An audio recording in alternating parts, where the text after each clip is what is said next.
দায়িত্ব নেওয়ার মাত্র কয়েকদিন পার না হতেই বিসিবিতে শুরু হয়েছে চরম নাটকীয়তা। হঠাৎ করেই খবর বেরিয়েছে পদত্যাগ করতে যাচ্ছেন বর্তমান সভাপতি তামিম ইকবাল খান। কিন্তু কেন এই সিদ্ধান্ত?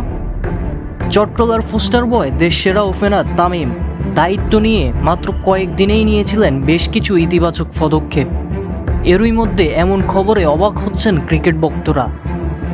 মূলত কোনো দ্বন্দ্ব নয়, আসল কারণ হলো আসন্ন বিসিবি নির্বাচন। জুনে হতে যাওয়া বিসিবি নির্বাচনে অংশ নিতেই এই পদত্যাগের পথে হাঁটবেন তামিম এবং আরও কয়েকজন অ্যাডহক সদস্য।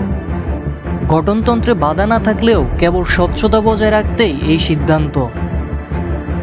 জুনের দ্বিতীয় সপ্তাহকে সামনে রেখে বিসিবির নির্বাচন আয়োজনের প্রস্তুতি দ্রুত এগোচ্ছে।